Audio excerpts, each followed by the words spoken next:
कांग्रेस का अधिवेशन कोई बज़ नहीं क्रिएट कर पाया। सीधे सीधे गुजरातियों को ही इस तरीके से आपने टारगेट पे ले लिया। और ये ऐसे नहीं है, जितने चोर होते हैं वो मोदी क्यों होते हैं ये कहा था।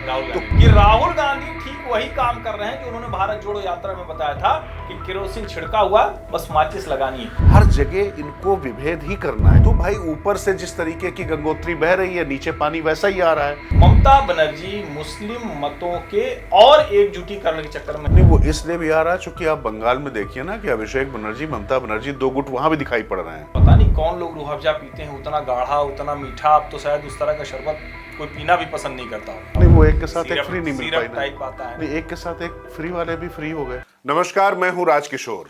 नमस्कार, मैं हर्षवर्धन त्रिपाठी। राज की बात हर्ष के साथ के इस अंक में बात करेंगे सबसे पहले तो कैसे कांग्रेस ने गुजरात में शेर की मान में जाकर चुनौती देने की या ललकारने की कोशिश तो की, लेकिन वाकई वो कितनी फलीभूत हो पाएगी। कहीं चौबे जी छब्बे बनने गए थे, दुबे बनकर लौट रहे हैं, कहीं इस तरीके की बात तो नहीं होने जा रही है। प्रियंका गांधी का उस अधिवेशन में न जाना चर्चा का सबसे बड़ा सबब बना रहा। इसके साथ ही बात करेंगे वक्फ को लेकर कैसे पूरे देश में अंधेर मचा रखी है चंद कठमुल्लों ने और राजनीतिक दलों ने। हाहाकार मचाकर वो चाहते हैं कि शाहबानो प्रकरण द्वितीय दोहराया जाए। हालांकि मुझे लगता है कि वक्त और निजाम कैसा है ये क्यों नहीं समझ में आ रहा है। लेकिन इसमें ज्यादा बड़ी दिक्कत सियासतदानों के, खासतौर से ममता बनर्जी और जो दूसरे लोग, इन पूरी जो तत्व हैं इन पर पूरी तरीके से वो रोक लगाने की बजाय इनको प्रोत्साहित कर रहे हैं। इस पर भी बात करेंगे। तहव्वुर राना 26/11 का वो आतंकी जिसको कितने समय से इंतजार था भारत में उसको सजा दी जाए, वो जब आया है हिंदुस्तान तो निश्चित तौर पे हर्षवर्धन वो हमारी कूटनीति की एक बड़ी विजय है। और इसके साथ ही चर्चा करेंगे जो हमदर्द के जो तमाम हमदर्द आ गए हैं उन पर भी बात करेंगे। लेकिन सबसे पहले चलते हैं गुजरात में अधिवेशन। नहीं, मुझे लगता है कि कांग्रेस ने कई बार जो एक माहौल बनाया और जिसको भाजपा आलोचना के तौर पर कहती है कि इतनी असफल लॉन्चिंग हो गई। मतलब अब तो इसरो में जो रॉकेट लॉन्च होते हैं वो फेल नहीं होते हैं, पहले बहुत फेल होते थे। मतलब मैं ये नहीं कहूँगा कांग्रेस के समय में होते थे, ठीक है, तब तकनीक कम थी, तब उतना कम चीजें थी।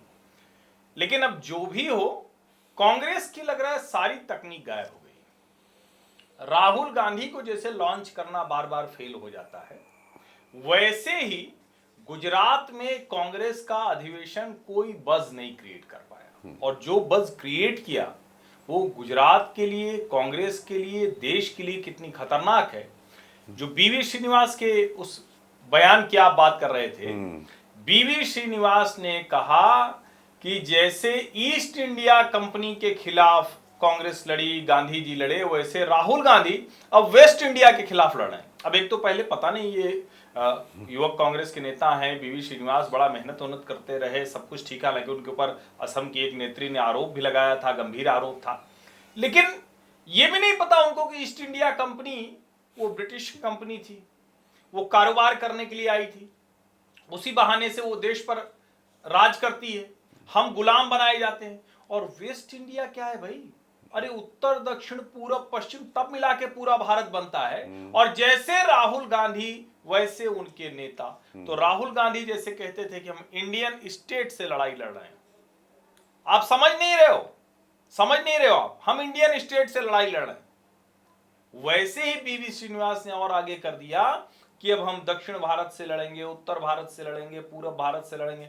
और तो और जिस गुजरात में जाकर गांधी और सरदार पटेल की जो 100वीं और 150वीं उनकी जो वर्षगांठ है उस पर जाकर वो याद कर रहे थे, वहीं जाकर गुजरात को अपमानित कर रहे हैं, पश्चिम भारत को अपमानित कर रहे हैं। नरेंद्र मोदी और अमित शाह जो उसी राज्य से निकले हुए बड़े नेता हैं, नायक हैं, उनको अपमानित कर रहे हैं।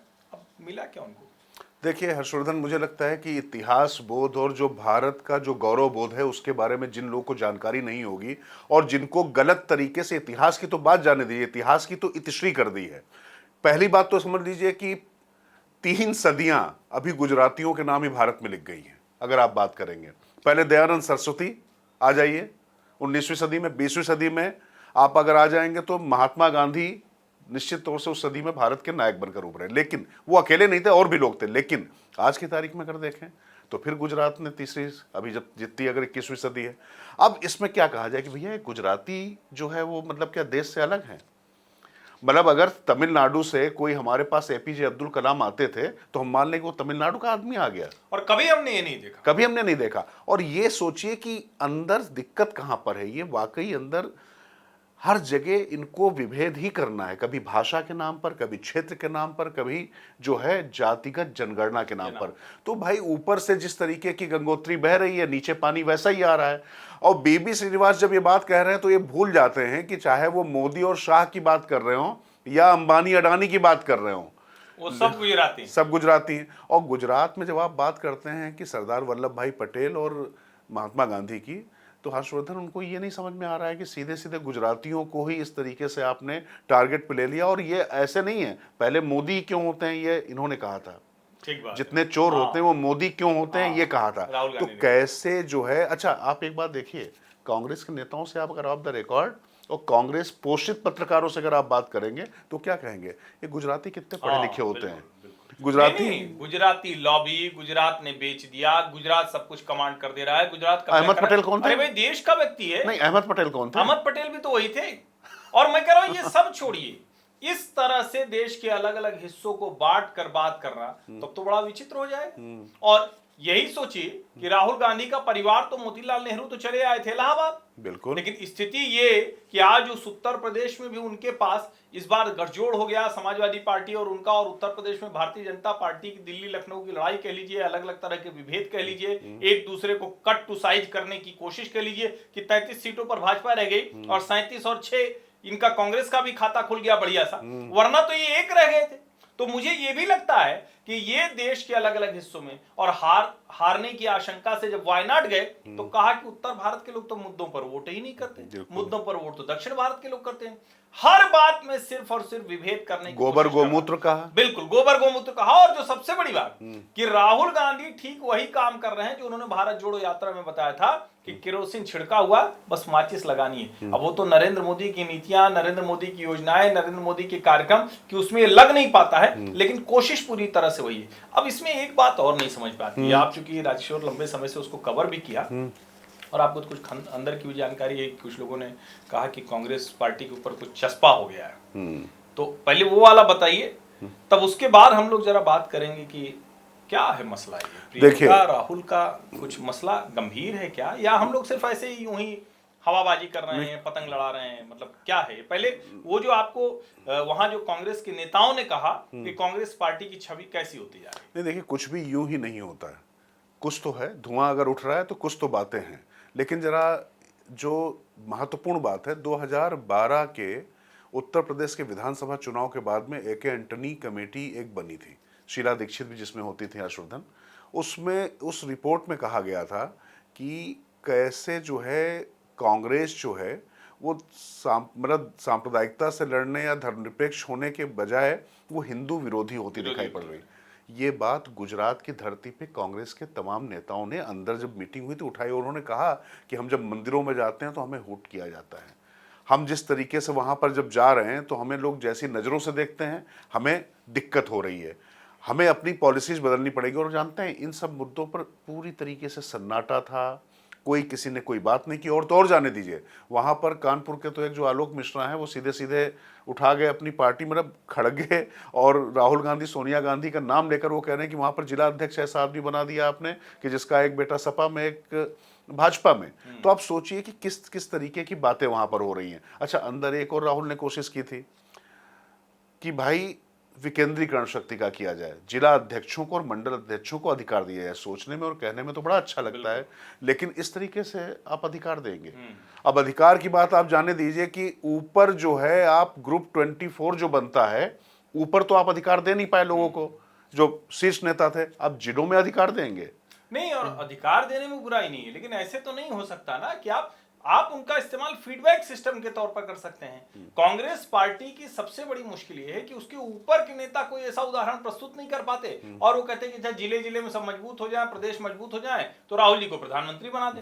अब राहुल जी को प्रधानमंत्री बना दें तो प्रियंका के मन में भी कुछ कुछ आता होगा कि भाई इतना तो राहुल जी के लिए किया जाता है, उनके लिए भारत जोड़ो यात्रा, उनके लिए देवरिया से दिल्ली की खाट यात्रा, जाने क्या क्या प्लान किया जाता रहता है। प्रियंका के लिए तो कुछ नहीं प्लान किया जाता, और प्लान किया जाता तो उनके साथ लोग नहीं आते। और मैं तो देखिए राजेश्वर जानता नहीं हूं कि इस परिवार के बीच में क्या है, मेरा कोई कतई कोई एक्सेस नहीं है, लेकिन ये तो सचमुच चौंकाने वाली बात है ना कि वक्फ पर वोटिंग के समय प्रियंका सदन में नहीं रही, राहुल रहकर नहीं बोले, और अभी प्रियंका अननोन लोकेशन पर चली गई। मैं अननोन इसलिए कह रहा हूं, मुझे कोई जानकारी नहीं है, अभी तो कोई औपचारिक आधिकारिक बयान नहीं आया, और उसमें दोनों पहलू खतरनाक हैं। एक पहलू ये कि प्रियंका नहीं रही तो भैया आपकी कांग्रेस वर्किंग कमेटी हो रही है, अधिवेशन हो रहा है, आप नए सिरे से रिवाइवल प्लान लेके आ रहे हो, उसी में आप शामिल नहीं। कहां तो हल्ला ये था, जो कांग्रेस के पत्रकार हैं जो बहुत अच्छे से समझते हैं, अंदर तक घुसे, वो कह रहे थे कि प्रियंका जी को बड़ी जिम्मेदारी दे दी जाएगी।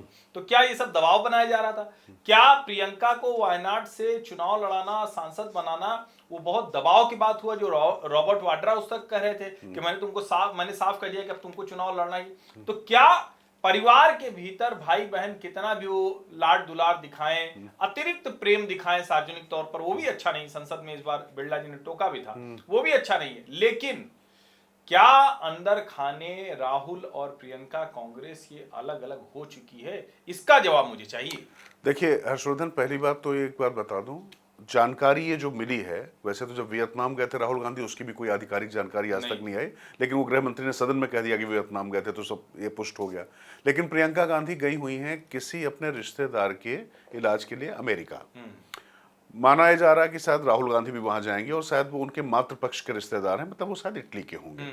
तो खैर वो किसी के घर में भी दिक्कत हो सकती, लेकिन इतना बड़ा पार्टी का अधिवेशन हो रहा है, उस अधिवेशन के लिए एक दिन के लिए भी समय निकालना प्रियंका गांधी के लिए मुश्किल था। और वहां पर आप वक्फ को लेकर, फलस्तीन का बैग लेकर आप घूमती, लेकिन उस समय आप सदन में नहीं थी। क्या ये आपको बहुत सामान्य घटना लग रही? नहीं, आप इसको ऐसे समझ लीजिए, कुल मिलाकर अब प्रियंका गांधी के भी सब्र का पैमाना फूटता जा रहा है। और राहुल गांधी जो बार बार जो सबके सामने कभी उनके गाल पकड़ते हैं, उनको लाड़ करते हैं, जो जिस तरीके की चीजें होती हैं जिसकी आपने चर्चा की है, ये दिखाने की कोशिश ये बताती है कि सब कुछ ठीक नहीं चल रहा है। क्योंकि आमतौर पर जब ऐसी चीजें होती हैं तो इसका प्रदर्शन करने की आवश्यकता नहीं होती है। अब प्रियंका गांधी के साथ जो लोग दिए जा रहे हैं, प्रियंका, अब एक छोटी सी बात लीजिए, राहुल गांधी वायनाड से सांसद थे, वायनाड से उनको क्यों नहीं सांसद रहने दिया गया जब एक बार चले गए थे? लेकिन लिगेसी पे प्रियंका की बजाय राहुल गए, लेकिन पहले अमेठी लड़ने के लिए प्रियंका को भेजा जा रहा था, तो प्रियंका ने मना कर दिया कि भाई मैं बलि का बकरा क्यों बनूं, जब राहुल हार गए, मैं हार गई, तो प्रियंका अपनी एंट्री को लेकर किसी भी तरीके की वो नहीं चाहती थी, कोई उसमें चूक हो, दुविधा नहीं चाहती थी। और निश्चित तौर पर भाई एक बार जब राहुल हार चुके तो प्रियंका क्यों नहीं हार सकती थी? लेकिन खैर नतीजे जो आए आप उस पर चर्चा कर चुके हैं। लेकिन प्रियंका गांधी की महत्वाकांक्षाएं लगातार प्रबल होती जा रही हैं, और महत्वाकांक्षाएं इसलिए हो रही क्योंकि अब वो एक बार सदन में आ गई हैं, और सदन में आने के बाद अब जो प्रियंका गांधी के साथ जो लॉबी जुड़ी हुई थी, जिसको राहुल गांधी के लोगों ने एक एक करके बाहर कर दिया था, वो लॉयलिस्ट अब थोड़ा सा ताकतवर हो रहे हैं, और वो चाहते हैं कि प्रियंका को फिर से एक जिम्मेदारी दिया। कितनी बार आप लॉन्च करेंगे? और ये बात लगातार प्रमोद कृष्णम तो कहते कहते पार्टी से बाहर चले गए। तो ये निश्चित तौर पर अंदर बहुत गंभीर बातें चल रही हैं हर्षवर्धन, इसमें कोई मतलब देखिए, और कमाल की बात ये कि उसको बचाने में ये कहे गए वेणुगोपाल और जयराम रमेश उसको जवाब दे रहे थे, और एक तरह से उसको ठीक करने की कोशिश तो उसमें बोल गए कि अरे भाई आप उनकी बात कर रहे हैं, और जो 35 लोग नहीं आए उनकी बात तो नहीं कर रहे हैं। अरे ये तो बड़ी गंभीर अनुशासनहीनता की बात है कि कांग्रेस वर्किंग कमेटी या एक्सटेंडेड कांग्रेस वर्किंग कमेटी, उसमें 35-36 लोग नहीं आते हैं। इतना बड़ा अधिवेशन हो रहा है, आपकी पार्टी का कायाकल्प होने वाला है, और उसमें वही नहीं आते। और मुझे तो ये भी लगता है ना कि कांग्रेस का डिजाइन क्या है। अभी देखिए, वक्फ की बात करें तो वक्फ के मुद्दे पर पार्टियां अलग अलग विरोध प्रदर्शन कर रही हैं, कांग्रेस पार्टी उसमें से पूरी तरह से गायब है। अभी बिहार में जिस तरह से कन्हैया कुमार ने धरना प्रदर्शन किया, सब कुछ हुआ, और हमको तो ये भी लगता है कि नीतीश कुमार की सरकार ने कहा होगा थोड़ा पानी की बौछार मरवाओ, थोड़ा लगे कि हाँ लाइमलाइट में ही। तेजस्वी ने कह दिया कि अच्छा अब इनको याद आ रहा है, हम तो पहले से ही कह रहे थे कि रोजगार दो, और ये सब तो चलता रहता है। लेकिन चुनाव के ठीक नजदीक पहुंचते अगर इस तरह से कांग्रेस पार्टी हो, देखिए वैसे मैं इसे ठीक मानता हूं कि पार्टी अपने आप को मजबूत करने की कोशिश कर रही है, इसमें कहीं कोई दिक्कत नहीं, और कांग्रेस को ये करना ही पड़ेगा अगर उसे आगे जाना है। लेकिन चुनाव के नजदीक पहुंचते, बिहार का चुनाव अब 6 महीने बचा रह गया है, और उसके नजदीक पहुंचते कन्हैया कुमार ये सारी कोशिश कर रहे हैं। कन्हैया कुमार और पप्पू यादव ये दोनों लालू यादव की आंख में गड़ते हैं, ये सबको पता है। तेजस्वी यादव का कंपटीटर कन्हैया को मानते हैं, इसलिए ये सबको पता है। ऐसे में ये सब कुछ लगता है कहीं ना कहीं या तो कांग्रेस कोई बहुत बड़ी रणनीति चल रही है जो हमको आपको नहीं समझ में आ रहा। नहीं, वो रणनीति उनकी साफ है जो उन्होंने दिल्ली के चुनाव में बाद में अनचाहे मन से जब पूरी तरीके से उनको नकार दिया आम आदमी पार्टी ने, तो उन्होंने किया वो ये है कि पहले अपने आप को मजबूत करो और उस मजबूत करने में सहयोगियों की तरफ मत देखा जाए। और ये जो गुजरात में इन्होंने अधिवेशन किया, वास्तव में ये कोशिश इनकी ये थी कि बिहार में दबाव बना सके कि देखिए हम यहाँ पर अपनी ताकत दिखा रहे हैं। कितनी दिखा पाए? जब पश्चिम भारत और उत्तर भारत और दक्षिण भारत आप कर रहे तो समझ लीजिए। ये बढ़िया नहीं होता राजकिशोर कि ये अधिवेशन पटना में होता या कहीं और बिहार के किसी हिस्से में होता, जिससे कि आप बताते चंपारण में कर लेते। मतलब कुछ तो कहने के लिए आपके पास, बिहार का चुनाव है, आप अधिवेशन कर रहे हैं गुजरात में। हिम्मत नहीं थी बिहार में अधिवेशन करने की, चूंकि आपको याद होगा कि बिहार में आप देखिए किस तरीके से आपस में लड़ाई झगड़ा हो गया। अभी जब राहुल गए वहां पर कैसे मारपीट हो गई, तमाम चीजें हो गई, जिसको वो उत्साह का नाम दे रहे हैं। उनको मालूम है वहां टिकटों को लेकर जिस तरीके की चीजें, वहां पर एक भी नेता ऐसा नहीं है जो लोगों को काबू कर सके। चूंकि गुजरात थोड़ा एक अलग किस्म का राज्य है और वहां पर उनकी कुछ भी हो व्यवस्था बनी हुई है। गुजरात में भाजपा और कांग्रेस की ही लड़ाई होती चली आ रही है, भले ही वो लगातार हारते चले आ रहे हो, लेकिन वहां पर दो ही दल हैं। तो इसलिए वहां पर एक उनका सिस्टम बना हुआ है। और फिर मैं कह रहा हूं, अहमद पटेल गुजरात में जब थे तो गुजरात में एक उनकी व्यवस्था बनाई हुई थी, चाहे वो शंकर सिंह वाघेला भाजपा से जब यहाँ चले गए हों या और भी जो नेता थे, तो वहां पर है। लेकिन बिहार में तो ऐसा कुछ है ही नहीं ना। बिहार में तो वो मतलब पानी चोर वाले जो कन्हैया कुमार हैं। अच्छा, लेकिन ये भी समझिए, अच्छा आपने याद दिलाया, जैसे इनके नेता सचमुच सबकी अपब्रिंगिंग क्या हो गई, और राहुल गांधी को शायद इसीलिए सब अच्छे लगते हैं। कन्हैया ने वो कहा था ना कि यहाँ इसलिए सड़क वगैरह बना रहे हैं कि पानी ले जाना है यहाँ से। अब आप इसी समझ लीजिए कि कांग्रेस की वो जो लीडरशिप है जिसको राहुल गांधी तैयार कर रहे हैं, उसकी समझ कितनी है। फिर वो बीवी श्रीनिवास हो, फिर वो कन्हैया कुमार हो, और जिस तरह से वो बात कर रहे हैं उससे उनको मुद्दों की, जनता की कितनी समझ है, ये भी बड़ा महत्वपूर्ण है। अब देखिए बिहार की राजनीति तो जिस जगह पर खड़ी है वहां कई नए प्लेयर आ रहे हैं। प्रशांत किशोर भी अपनी कोशिश कर रहे हैं, वो कह रहे हैं कि हम एकदम उखाड़ फेंकेंगे। तो खैर वो तो आने वाले दिनों में देखने वाला होगा। लेकिन वक्फ का विरोध करके नीतीश कुमार ने जो लाइन ली है वो कहां जाएगी, ये सवाल है। और वक्फ पर बुरी तरह से मात खाए ये जो मुस्लिम नेता हैं, कट्टरपंथी नेता हैं, ये धरना प्रदर्शन तो उनका अधिकार है, इसमें कोई दिक्कत नहीं।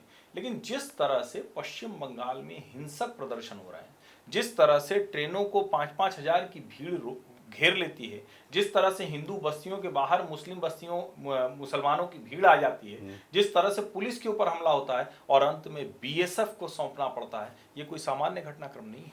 नहीं, सामान्य घटनाक्रम नहीं, बल्कि आप डिजाइन देखिए ना कि अगर रामनवमी पे आपको शोभा यात्रा निकालनी है तो उसके लिए हाईकोर्ट को परमिशन लेनी पड़ेगी।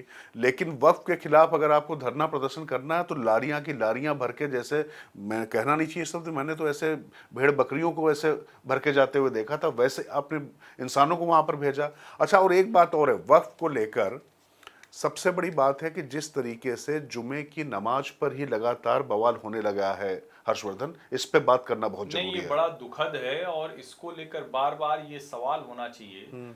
2:46 पर वो पूर्व रेलवे की वो विज्ञप्ति है। भैया आपने नमाज पढ़ी है, नमाज के बाद आप घेरने, पत्थर चलाने, लड़ाई लड़ने, आग लगाने, लूट करने, ये सब चले गए। ये कौन सा मजहब है भाई? अच्छा। और मुसलमान जहां बढ़ जाएगा, मुर्शिदाबाद में मुस्लिम आबादी ज्यादा है, वहां इस तरह से हफ्ते भर के भीतर 2-2, 3-3 बार वहां दंगे की स्थिति आ गई। क्या मतलब ये डराता नहीं है? और आपको वो भी ध्यान में रखना चाहिए कि वो बस वाला जा रहा है, उसके भगवा झंडा लगा था, तो भीड़ आती है, उसमें तिरंगा का आवरण और उसको भगवा झंडा उतारना पड़ गया। हालांकि भारतीय जनता पार्टी ने बड़ा अच्छा विरोध का तरीका निकाला, उसी जगह पर जाकर, और शनिवार को उसी जगह पर जाकर वहां उन्होंने भगवा झंडे ही बांटे सबको, जिस जगह पर एक बस से उतरवाया गया। तो ये लड़ाई तो हो गई। पश्चिम बंगाल कुछ मतलब होता हुआ दिख रहा है राजनीति? नहीं, पश्चिम बंगाल में, मैं फिर कह रहा हूँ पश्चिम बंगाल, अभी हम तमिलनाडु पे भी चलेंगे। दोनों जगह जिस तरीके की एक डेस्परेशन दिखाई पड़ रहा है वहाँ के नेतृत्व में, जो सत्ताधारी है, वो साफ साफ दिखाई पड़ रहा है कि कहीं ना कहीं कुछ ज़्यादा ही गड़बड़ है। और जिस तरीके से मैं, लेकिन इस मामले को थोड़ा और लेने जाना चाहता हूँ, इबादत गाह अदावत गाह नहीं हो सकती। बिल्कुल ठीक बात। आपकी इबादत भी ऊपर वाले को तभी मंजूर होती। मैं कोई इस्लामिस्ट स्कॉलर नहीं हूं। जो मेरी तमाम मौलानाओं से और जो पढ़े लिखे जो आलिम फाजिल लोग हैं उनसे जो मेरी बात हुई है, उनका साफ कहना था कि जब आप वहां पर जाते हैं तो किसी भी तरीके की राजनीतिक तकरीर या जब चीजें होती हैं तो वो अल्लाह को मंजूर नहीं होती, कबूल नहीं होती। तो ये जो चीजें हो रही हैं, आप समझिए कि ये लोग वाकई कितने अपने दीन के प्रति ईमानदार हैं। राजनीति करवा रहे हैं चंद उन लोगों के हाथ में जिनके हाथ में पूरी वक्त की अवैध संपत्ति, वक्त माफिया कैसे इसको वो कर रहा है। और जो शुरुआत में मैंने कहा था भूमिका में हर्षवर्धन कि ये राजनीतिक दल, ममता बनर्जी का बयान देख रहे हैं क्या था, कितना गैर जिम्मेदार बयान। ये बिल तो मोदी सरकार लाई है तो उनसे पूछिए क्या हो रहा है। तो क्या लगा दिया जाए राष्ट्रपति शासन? नहीं, उनके जो नहीं, फिर राष्ट्रपति शासन लगा दिया जाए। नहीं, लगा तो देना चाहिए, लेकिन लगाएगी नहीं मोदी सरकार। हाँ, मोदी जी जो है वो उत्तराखंड के बाद उन्होंने हिम्मत की नहीं। हाँ, वो चाहते नहीं है वो। लेकिन मेरा तो ये मानना है कि चुनाव राष्ट्रपति शासन में होना चाहिए, तभी वहां निष्पक्ष चुनाव हो पाएगा। बंगाल की स्थितियां बहुत खराब हैं और उनके मंत्री सिद्दीकुल्ला चौधरी क्या कहते हैं कि हम 5 लाख लोगों की भीड़ लेकर उतर जाएंगे, यहाँ इकट्ठा कर देंगे। फिरहाद हकीम के बयान तो खैर अक्सर चर्चा में रहते ही हैं। उनकी पार्टी के नेता शरिया शरीयत जैसी बात करने लगते हैं। तो मुझे लगता है कि जिस तरह की स्थितियां पश्चिम बंगाल में हैं, ममता बनर्जी मुस्लिम मतों के और एकजुटी करने के चक्कर में है। लेकिन हो सकता है कि इसकी प्रतिक्रिया भी दिखने लगे, जिसको हम बार बार कहते हैं ना कि भाई कितने समय तक आप एक पक्षीय तुष्टीकरण करते रहेंगे। तो शायद बंगाल में भी वो वक्त नजदीक आता था। नहीं, वो इसलिए भी आ रहा है चूंकि आप बंगाल में देखिए ना कि अभिषेक बनर्जी, ममता बनर्जी, 2 गुट वहां भी दिखाई पड़ रहे हैं। यहाँ राहुल और प्रियंका ही नहीं है, खानदान जहां पर है वहां पर भी दिखाई पड़ रहे हैं। कल्याण बनर्जी, महुआ जो आपका फेवरेट सब्जेक्ट है, जो भी हो, महुआ मोइत्रा, महुआ जी से लड़के क्यों कल्याण जी ने अपनी भद्द पिटवाई? महुआ जी से तो ये सरकार नहीं लड़ पाई। महुआ का ही कल्याण कर लिया भाई, महुआ के आगे कोई रहता है? महुआ मतलब महुआ है, उसके आगे कोई क्या करेगा? अब महुआ के आगे लड़े, कल्याण हो गया उनका। ऐसा कल्याण हुआ कि सौगत राय ने कहा कि ये तो यही सब करते रहते हैं, जेपीसी में भी बोतल फोड़ दी थी, ये कर दिया था, वो कर दिया था। और यहाँ इसको ये भी समझिए ना कि महुआ मोइत्रा, इसका मतलब पार्टी में इतनी महत्वपूर्ण और इतनी ताकतवर हो गई है। ये भी आप समझिए कि तृणमूल पार्टी, जो तृणमूल कांग्रेस जिस तरह की बुनियाद पर, जिस पर टिकी हुई थी, उससे वो कितना डेविएट कर गई, ये भी एक बड़ा सवाल है। हालांकि खैर उनकी पार्टी का मसला है, वो उसको सुलझाएंगे, लेकिन ये भी दिखाता है कि तृणमूल कांग्रेस के भीतर कितने तरह की मुश्किलें आ गई। हाँ, मतलब सिर्फ तृण ही बचेगा, मूल तो जाता ही जा रहा है, साफ साफ दिखाई पड़ रहा है आने वाले समय में। और सबसे बड़ी बात जो आप कह रहे हैं ना कि महुआ या ये दरअसल पार्टी के अंदर जिस तरीके से संतोष है तमाम गुटों में, उसको भी सौगत राय का भी बयान, उस पर कल्याण बनर्जी की प्रतिक्रिया, ये लगातार नीचे तक दिखाई पड़ रहा है हर्षवर्धन। और मुझे लगता है कि ये जो मुस्लिम तुष्टीकरण की जो सारी सीमाएं, अच्छा, तुष्टीकरण से ज्यादा ये अराजकता की तरफ, अराजकता है, तुष्टीकरण से बहुत आगे जा चुका है। और जिस तरीके का ये आतंकी हरकत है, ये शब्द थोड़ा कठिन हो सकता है, सख्त हो सकता है, लेकिन जिस तरीके से ट्रेन रोकी गई और किस बात पर रोकी गई? अरे भैया, जिन बाबा साहब के संविधान को लेकर आप घूम रहे हो, उसी संविधान की प्रक्रिया के अनुसार पूरी चर्चा के बाद किसान आंदोलन के समय आपने कह दिया था कि हमें समय नहीं दिया गया। ये तो जेपीसी में भी गया, जेपीसी से भी लंबी चर्चा हुई, उसके बाद सदनों में 14-14 घंटे चर्चा हो गई। कहीं यहां पर आपके पास तर्क इसके पक्ष में था नहीं। साफ साफ साबित हो गया कैसे गरीब मजलूम मुसलमानों के खिलाफ ये पूरा वक्फ कानून था। राजेश्वर, आपने कहा तो आपने कहा ना कि निजाम और वक्त बदल गया है। राजीव गांधी नेता नहीं थे, वो अपनी माताजी की हत्या से उपजी सहानुभूति पर बन गए प्रधानमंत्री थे। ये व्यक्ति जिसका नाम नरेंद्र मोदी है, वो अपनी माताजी से सिर्फ जब तक वो जीवित रहीं, कभी कभी जाते थे तो 100, 200, 500 रुपया लेके आते थे, जो एक माँ पुत्रोत स्नेह में अपने पुत्र को देती है। इसके अलावा कोई माता पिता की वजह से नरेंद्र मोदी के जीवन में कोई राजनीतिक लाभ, कोई पद, कोई प्रतिष्ठा हासिल नहीं है। और ये फर्क बहुत बड़ा है, क्योंकि नरेंद्र मोदी समाज को समझकर यहां तक पहुंचे हैं। राजीव गांधी बिना समझे वहां पहुंचे और पहुंचकर भी नहीं समझ पाए, इसीलिए शाहबानो हो गया। यहां ये होने की गुंजाइश नहीं दिखती। और जो लोग कहते हैं कि किसान आंदोलन के समय जैसे वापस कराया था, तो किसान आंदोलन पहली बात तो था नहीं, उसमें ढेर सारी विसंगतियां थी। उन सबको छोड़ भी दें तो उसी के दौरान एक दलित की हत्या हो गई, उसी के दौरान एक लड़की के साथ दुष्कर्म हो गया। उसी के दौरान शास्त्री भवन के सामने खड़े होकर कहा गया कि जैसे इंदिरा को मार दिया था वैसे मोदी को भी मार देंगे। तो क्या ये सब करने की मंशा है? और अगर ये सब करने की मंशा है तो देश की एजेंसियों के लिए, राज्य की सरकारों के लिए, केंद्र की सरकार के लिए ये बड़ी चुनौती साबित होने वाली। नहीं, बिल्कुल हर्षवर्धन, देखिए चुनौती तो निश्चित तौर पर है, लेकिन कैसे वो पूरा पॉलिटिकल प्रायोजित था सब कुछ, ये साफ हो गया जब आम आदमी पार्टी ने डंडे बरसाए उन्हीं किसान, तथाकथित किसान आंदोलन पर। ये तो साफ हो गया ना कि नहीं कैसे वो थे। तो ऐसे बरसाए, बुलडोजर चलाया, बुलडोजर चलाया। वरना तो बुलडोजर को लेकर कहा जाता है कि ये तो सब भाजपा वाले कराते हैं, योगी जी कराते हैं, लेकिन बुलडोजर चलाया और जो लाठी मरवाई कि किसान आंदोलन ही खत्म करा दिया।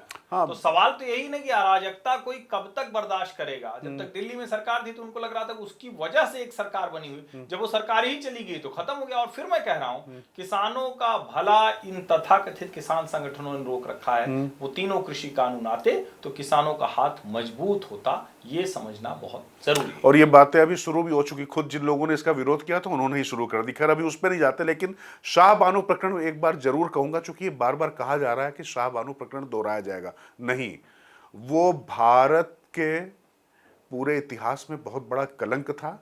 जिस तरीके से एक बेवा को चंद 100-125 रुपए देने के लिए संसद का विशेष सत्र बुलाकर कानून बनाया जाता उसको रोकने के लिए, और वो भूल दोबारा नहीं होनी चाहिए और ना होगी। पहली बात तो ये। और जो बात हर्षवर्धन कह रहे थे कि एक दुर्घटना के बाद प्रधानमंत्री बनना और राजनीति से उस तरीके से लेना देना ना होना, अरे प्रियंका गांधी के कोई ननिहाल में बीमार हो गया तो यूनाइटेड स्टेट्स ऑफ अमेरिका में बैठी हुई हैं। इस व्यक्ति की माताजी का निधन हुआ, वो गए उसमें यात्रा में करने के बाद यहाँ पर कैबिनेट की बैठक कर रहे और थे, उसके बाद रेलवे के प्रोजेक्ट्स को हरी झंडी दिखाई। लेकिन अब आप ये कह रहे हैं तो ये बार बार ये चर्चा होती है ना कि अचानक के कोई न कोई सोनिया जी, राहुल जी, प्रियंका जी, तो एक तो ये कि राहुल जी लौट के आते हैं तो कुछ न कुछ खतरनाक एजेंडा दिखता है। लेकिन ये क्या मैनेज करने, कौन सा मैनेजमेंट है ऐसा जो बाहर चले जाते हैं बार बार विदेश में? ये बड़ा सचमुच बड़ा अच्छा। इसमें एक रोचक है, अभी वो न्यूज 18 इंडिया का वो समिट था तो उसमें उसके जो न्यूज 18 इंडिया के सीईओ हैं राहुल जोशी, उन्होंने अमित शाह से पूछा तो उनकी कई बातें बता रहे थे। उसने पूछ लिया कि अच्छा आपके घर वाले चाह रहे थे कि आप विदेश चले जाएं अपनी बहन के पास, उनकी बहन अमित शाह की रहती हैं। तो अमित शाह ने कहा कि नहीं, एक मिनट, मुझे कहीं बाहर और नहीं जाना, यहीं रहना है, यहीं सब लड़ना है, यहीं सब ठीक करना। अच्छा, एक बात ध्यान रखिए, अमित शाह अकेले मंत्री अभी तक विदेश नहीं गए। विदेश नहीं जाते हैं, बिल्कुल विदेश नहीं गए। आप ये देखिए, वो बहुत पहले कभी गए हैं, मतलब जब इस नहीं, अभी जब से मंत्री बने हैं, तब से नहीं गए। आप सोचिए कि प्रधानमंत्री उन पर इतना भरोसा करते हैं कि वक्त पूरा जो है वो विदेश यात्रा में थे और दोनों दिन सदन में वो उसको पारित करा कर ले आते हैं। तो खैर उस पर बहुत चर्चा हो चुकी है। राजनीति आप देखें तो आज की कांग्रेस और आज की भाजपा की राजनीति का अगर आपको कोई डिफरेंस देखना हो, अंतर देखना हो, या कहें कि कैसे इतनी बड़ी वो पार्टी हो गई यहाँ कैसे खड़ी, तो वो भी समझ में आता है। अब थोड़ा सा तमिलनाडु दक्षिण भारतीय चल देते हैं, बड़ा जरूरी है। तमिलनाडु में बड़ा शानदार चल रहा है मामला, क्योंकि के अन्नामलाई का हटना और उसके बाद एआईडीएमके के साथ में जिस तरीके से ये पूरा गठबंधन हो रहा है, मुझे लगता है कि ये जो पूरा पश्चिम उत्तर दक्षिण, कभी तमिल कभी ये जो भाषा करने की कोशिश की जा रही है, ये सब इसी का नतीजा है। देखिए राजेश्वर, मैं कह रहा हूं कि तमिलनाडु की राजनीति कैसे बदल रही है उसका सबसे बड़ा उदाहरण है डीएमके के वन मंत्री हैं जो डिप्टी जनरल सेक्रेटरी थे डीएमके के। उन्होंने हिंदू धर्म पर, शैव वैष्णववाद पर कुछ टिप्पणी की और उसकी वजह से उनको डिप्टी जनरल सेक्रेटरी से हटाया गया। जो पार्टी सनातन हिंदू धर्म को खत्म करने की बात, डेंगू बता रही थी, मलेरिया, एड्स वायरस बता रही हो, उदयनिधि स्टालिन से लेकर ए राजा से लेकर सब करते हैं, वो अगर ये कर रहे हैं तो इसका मतलब खतरा बड़ा है। और अमित शाह ने जो बात कही, अमित शाह ने कहा कि ये चाहते हैं इसीलिए कि 3 language formula, delimitation, Hindi imposition, ये सब बात हो, क्योंकि डीएमके के जो भ्रष्टाचार हैं 39,000 करोड़ के भ्रष्टाचार की बात की जा रही है। और अगर इतना बड़ा भ्रष्टाचार है, जिस तरह की राजनीति की बात की जा रही है कि इतने वर्षों में अलग अलग, और बड़ा रोचक है कि वहां भी शराब की घोटाले कुछ मसला आ गया है। अच्छा, इसीलिए तो शराब घोटाले वाले के समर्थन में आ गए थे ना, यहाँ पर अरविंद केजरीवाल के साथ समर्थन में आए थे ना, मंच शेयर किया था। और तो और जान दीजिए, कांग्रेस में राहुल गांधी को प्रचार करने तक से कुछ दिन रोक दिया। तो कुल मिला के जो है चोर चोर मौसेरे भाई जो कहा जाता है ना। और देखिए भाई, शराब तो चढ़ती है तो उतरती जरूर है, और जब उतरती है तो हैंगओवर भी रहता है, और आप मतलब कहाँ पड़े हुए होते हैं आपको भी पता नहीं होता। तो कुल मिलाकर शराब का जो नशा, और जिस तरीके से सत्ता का नशा, दोनों नशे इस बार उतरते हुए दिखाई पड़ रहे हैं हर्षवर्धन, क्योंकि मैं फिर कह रहा हूं एआईडीएमके और भारतीय जनता पार्टी का जो गठबंधन है, लोकसभा चुनाव के सीटें मत देखिए, मत प्रतिशत देखिए, और फिर जो अभी स्थानीय मुद्दे, जो मानस बदला है पूरे देश में, और फिर मैं कह रहा हूं कि राष्ट्रीय स्वयंसेवक संघ बहुत तेजी से एक्टिव भी हो गया उसके बाद। बिल्कुल। और वहां चाहे आप मंदिरों को देख लें, वहां की संस्कृति को देख लें, और जिस बात को लेकर डीएमके खड़ी हुई, डीएमके एडीएमके दोनों की जो राजनीति रही, एडीएमके की भी वही पॉलिसीज हैं जो डीएमके की है, लेकिन उससे इतर उनका अपना एक वोट बैंक है। और कई बार लगता है कि एकदम विरोधी हैं तो कैसे कर पाएंगे, लेकिन कई बार एकदम विरोधी हैं तो अपने अपने पॉकेट में अपना अपना इलेक्टोरेट लेकर आएंगे तो बड़े हो जाएंगे। और तमिलनाडु में 2026 की जो विधानसभा चुनाव की राजनीति है वो कुछ उसी तरफ जाती हुई दिख रही। और मेरा ये मानना है कि जिस तरह से नरेंद्र मोदी ने डेवलपमेंट को लेकर उन्होंने कहा कि 10 गुना हमने ज्यादा पैसा दिया, हमने तमिल भाषा के लिए किया, हर वक्त तो तमिल संस्कृति की बात करते हैं, काशी तमिल संगमम हो, सौराष्ट्र तमिल संगमम हो, सेंगोल को ले आना हो, अधीनम के लोगों को सम्मान देना हो, ये लगातार वो कर रहे हैं। अभी जिस तरह से वो पंबन ब्रिज के उद्घाटन के समय, उसी समय अयोध्या में राम मंदिर में सूर्य तिलक हो रहा था, उसी समय वो कह रहे हैं कि मैं राम सेतु देख रहा हूं। तो प्रधानमंत्री का जो कम्युनिकेशन करने का स्टाइल है वो भी कमाल है। और अमित शाह अब पूरी तरह से लग रहा है कि तमिलनाडु पर वो बहुत अच्छे से ध्यान दे रहे हैं। अब उनके लिए तमिलनाडु के फाइनल मैच से पहले 2 और मैचेज हैं, बिहार और बंगाल। तो एक तरह से पूरी रणनीति तैयार है। और मतलब ठीक है, अभी तो ये असंभव जैसा दिखता है, लेकिन जब हम त्रिपुरा याद करते हैं, जब हम हरियाणा याद करते हैं, जब हम उड़ीसा याद करते हैं, और जब हम दिल्ली याद करते हैं, तो लगता है कि होने को तो कुछ भी हो सकता है। नहीं, बिल्कुल हो सकता है, नहीं बिल्कुल हो सकता है। और पश्चिम बंगाल की अगर आप बात करेंगे तो जैसे लोकसभा सीटें आई और उसके बाद फिर मैं कह रहा हूँ 377, मतलब आप कहाँ तक पहुंचे हैं। तो ऐसा नहीं है कि ये ऐसा असंभव नहीं, और मत प्रतिशत डबल डिजिट में भाजपा का पहुंच चुका है वहां पर। और एआईडीएमके और वो उस समय अगर मिलकर लड़ लिए होते तो शायद तस्वीर दूसरी होती। लेकिन आपने एक चीज छोड़ दी तमिलनाडु में प्रधानमंत्री जो श्रीलंका दौरा था। बिल्कुल बिल्कुल। मछुआरों को लेकर जो बात होती है, और वहां पर जिस तरीके से प्रतीकों में जाते हैं, और वहीं से सीधे वो पहुंचते हैं, जो बता रहे हैं पंबन ब्रिज जाते हैं, और वो अपने आप में अद्भुत शैली, और जैसे रामनवमी के दिन, तो ये सब जो चीजें जुड़ रही हैं, सबके मायने हैं। अनुराग कुमार दिसानायके उन्होंने बहुत साफ कहा कि भारत की जमीन, भारत के समुद्र, भारत की हवा, उसका कोई दुरुपयोग भारत के श्रीलंका की हवा, पानी और उसका कोई दुरुपयोग भारत के खिलाफ नहीं होगा। चीन एक समय में वहां बहुत प्रभावी था। भारत ने जिस तरह से डिप्लोमेटिक विन हासिल की है, ये अपने आप में कमाल है। और देखिए, इसकी बात कर रहे हैं तो लगे हाथ ये भी बात बांग्लादेश पे भी, बांग्लादेश पे ट्रांसशिपमेंट पे रोक लगाई है। अभी उन्होंने बोला था ना लैंडलॉक स्टेट है, तो भारत ने क्या किया, कहा भैया तुम हमारे पोर्ट एयरपोर्ट छोड़ दो। तो नेपाल और भूटान छोड़कर अब कहीं और के लिए, थर्ड पार्टी किसी और देश के लिए वो यहां से नहीं जा सकेगा।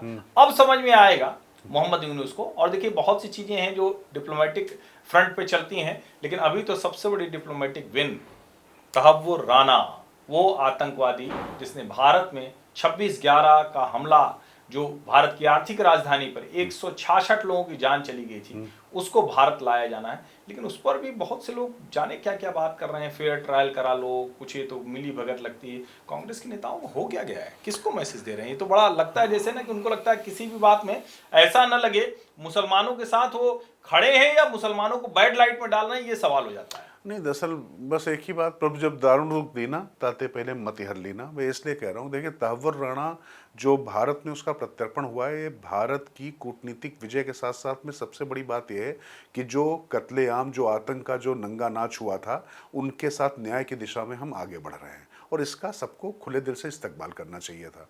और रही बात की, मतलब अभी मैं सुन रहा था कांग्रेस के तमाम प्रवक्ताओं को कि शिवसेना उभाटा प्रियंका चतुर्वेदी को कि खुलेआम जो है फांसी दी जाए, चौराहे पर फांसी दी जाए। अरे भाई, हिंदुस्तान है, तालिबान नहीं है। कसाब को भी जब उसके हाथ में गन मिली थी, उसको भी 4 साल लगे थे। प्रियंका चतुर्वेदी तो वही कह रहे हैं जो आदित्य ठाकरे ने भी कहा कि वहीं जाके फांसी दी जाए, तो यही। लेकिन संजय राउत ने कहा कि तहव्वुर राना फेस्टिवल चल रहा है। अरे भाई, फेस्टिवल होगा ही। आतंकवादी को पकड़कर हम वापस ले आए हैं, हम उसको अपने यहाँ कानून के तहत मुकदमा चलाकर, ट्रायल चलाकर सजा देंगे तो उत्सव होगा ही ना। आज तो दुखी होने का दिन नहीं इनको है। समझ में नहीं आ रहा कि डेविड कोलमन हेडली, जिसकी इस पूरी रेकी पर इतना बड़ा आतंकी हमला हुआ, जो भारत पर हमला था, सीधे कोई आतंकी हमला नहीं था, उस हमले में अगर देखा जाए तो उसको अपना ऑफिस मुहैया कराने से लेकर उसको अपने कागज मुहैया कराने, इसका मास्टरमाइंड था। पाकिस्तानी सेना में डॉक्टर, उसके बाद कनाडा में अपनी ट्रैवल एजेंसी, इमिग्रेशन एजेंसी चलाने वाले व्यक्ति ने पूरा यहाँ पर सब कुछ किया था। इससे कितने राज निकलेंगे। और वैसे भी आतंक की नाभि पर हम लोग लगातार वार करने की कोशिश कर रहे हैं, भारत की एजेंसियां कर रही हैं। तो इस परिस्थिति में ये आना, अच्छा एक बात आप देखिए, नरेंद्र मोदी 2011 में चीफ मिनिस्टर होते थे, जिस समय तहव्वुर राणा को यूएस की कोर्ट ने 26/11 के आरोप से बरी कर दिया था। उस समय का ट्विटर देखिए, उनका ट्वीट देखिए, उस समय उनके बयान भी बड़े चर्चा में। तो कहा था उसमें, उन्होंने कहा था कि ये मतलब हमारी जो सोवरेनिटी, संप्रभुता पर एक तरीके से बहुत बड़ा हमला है और हमारी विदेश एजेंसी की असफलता है। यहाँ कहने का आशय है कि वो व्यक्ति मुख्यमंत्री था, लेकिन देश का आदमी था, गुजराती नहीं था। वो राष्ट्रीय, मतलब मुंबई में हमला हुआ था और मुंबई में हमले के दौरान जब हमला चल रहा था उस समय भी गुजरात का मुख्यमंत्री वहां पर पहुंच गया था।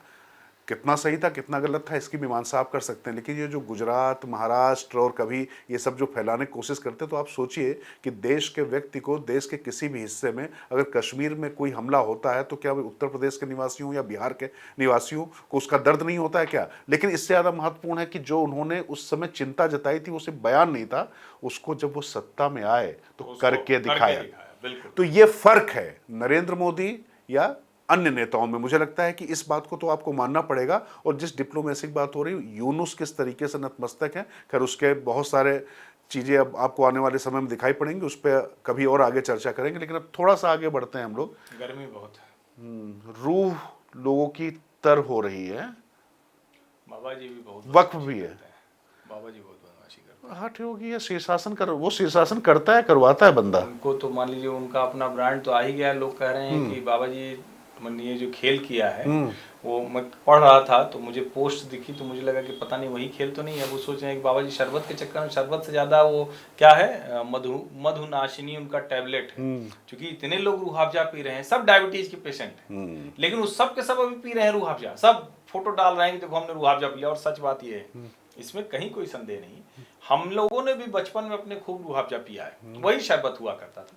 लेकिन पिछले 2-3 दशक में जाने कितने नए ब्रांड आ गए, एक से एक शरबत आ गए। अब वो पता नहीं कौन लोग रूह अफ़ज़ा पीते हैं, उतना गाढ़ा, उतना मीठा। अब तो शायद उस तरह का शरबत कोई पीना भी पसंद नहीं करता होगा। लेकिन आजकल जितने डायबिटीज वाले, वो क्या कहते हैं उसको, अपने आप को सेकुलर दिखाने वाले, ये वो वाला हिंदुस्तान नहीं था जो हमें चाहिए था।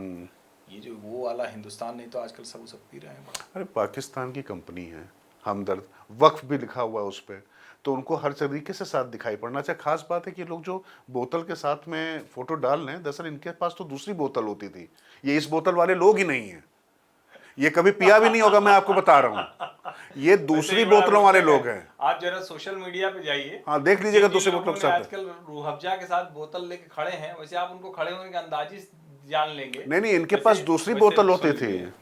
एक आध तो उसमें जो है वो बेचारे वैसे ही मतलब नौकरी से भी बाहर हुए हैं, बड़ा दर्द में है, पीड़ा में है, तो वो लोग शायद गम गलत करने के लिए वो नहीं चल पा रहा होगा उस वाली बोतल से, तो उनका रूह अफ़ज़ा में ज्यादा आ जाता है। नहीं, वो एक के साथ एक फ्री नहीं मिल पाई ना, टाइप आता है। नहीं, एक के साथ एक फ्री वाले भी फ्री हो गए, अब तो फ्री हो गया। तो अब रूह अफ़ज़ा की तरफ जा रहे हैं, तो अब पाकिस्तान का जो है ब्रांड है। अच्छा एक बात बताइए, मैं दरअसल थोड़ा सा इस पर सीरियस होता हूँ।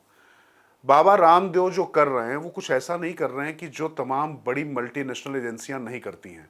आप याद करिए कि हम लोग का जो बचपन या जो थोड़ा सा प्रौढ़ हो गए हैं उनको, और जो अभी बिल्कुल युवा, उनको याद दिला दूं, शुरू में क्या होता था कि आपको डाबर लाल दंत मंजन या जो कोयले वाला, इस तरीके के ऐड आते थे, देखिए कहीं आपके टूथपेस्ट में कोयला तो नहीं है, नहीं कहीं इसमें नमक तो नहीं है। वो बताते थे कोयले से दांत खराब हो रहा है, नमक से खराब हो रहा है। अब चारकोल, अब बताते हैं कि नमक है उसमें, फलाना है, धमाका है। तो वो सारी एमएनसी ने, और मैं फिर कह रहा हूँ, बाबा रामदेव के शब्दों पर, उनके विज्ञापन के तरीकों पर, उनके अपने ब्रांड को बढ़ाने के तरीकों पर ऐतराज किया जा सकता है, वो एक स्वस्थ बहस हो सकती है।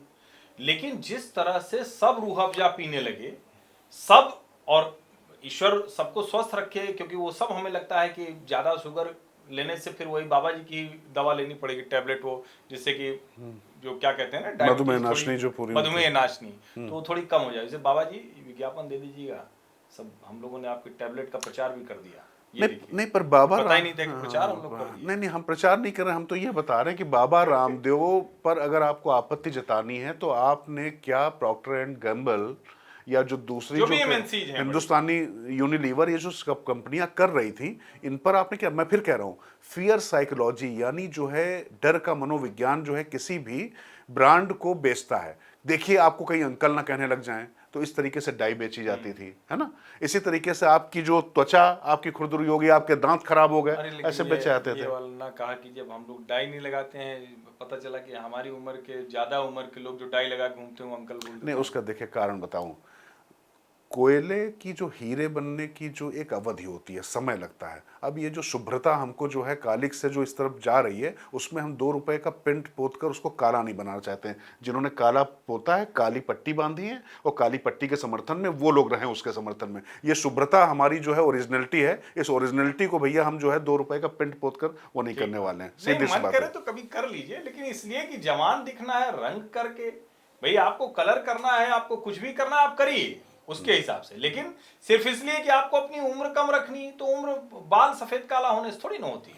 अच्छा, इसमें एक चीज और, मतलब आखिरी में एक बात और कहना चाहेंगे हर्षवर्धन, ये जो कई बार भाषा की मर्यादा या सारी हदें जो लोग तोड़ जाते हैं, यहाँ ध्यान रखिए, किसी भी पार्टी या किसी भी पार्टी के कार्यकर्ता प्रवक्ता होने के साथ साथ में अगर आप किसी पार्टी के खास पत्रकार भी हैं, तो भी आप अपना जो अस्तित्व, अपना वजूद, अपनी इंटीग्रिटी बचा कर रखिए।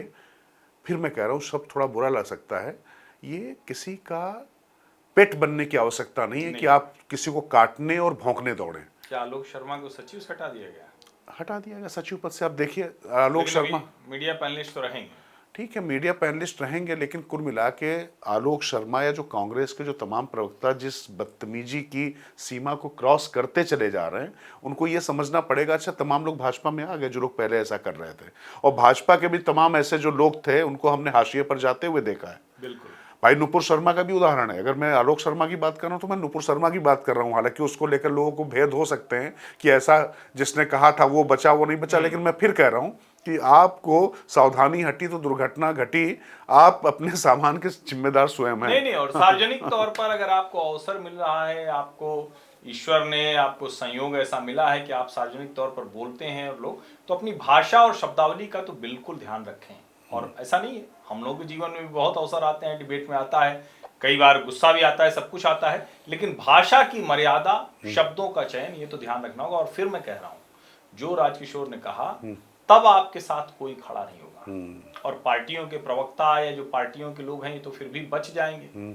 अभी एक चैनल के कार्यक्रम में 2 पार्टियों के प्रवक्ता वो एक दूसरे को बोल दिया कि अपनी बहन से शादी कर लो, करना हो तो, और उसके बाद फिर दोनों एक अच्छा साथ हंसते हर्षवर्धन, हुए यहाँ पर फोटो भी डाल दी। थोड़ा सा मैं एक चीज यहाँ रोकना चाहूंगा।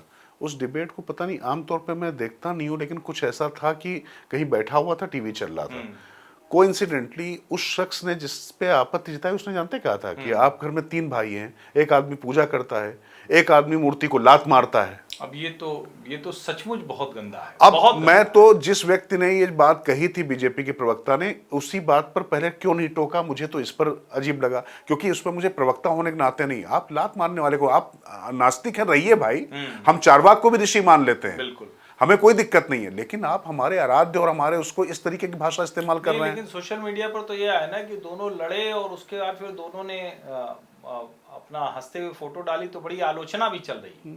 और मैं फिर कह रहा हूं, कहीं भी भाषा की मर्यादा, और प्रवक्ता तो बहुत तोड़ रहे हैं, प्रवक्ता पत्रकारों को भी उसमें फंसाने की कोशिश करते हैं, हम लोगों को भी फंसाने की कोशिश करते हैं, लेकिन जिसको कहें कि संयम से, धैर्य से उससे बाहर निकलते हैं, और सबको निकलना। भाषाई मर्यादा ये लोकतंत्र में बहुत जरूरी है। भाषाई हिंसा भी उस हिंसा से कम खतरनाक नहीं, बल्कि कई बार तो अधिक खतरनाक होती है। हाँ, मुझे बस वसीम बरेलवी का ये मैं हमेशा करता हूँ कि अपने हर लफ्ज का खुद आईना हो जाऊंगा, उसको छोटा कह के मैं खुद कैसे बड़ा हो जाऊंगा।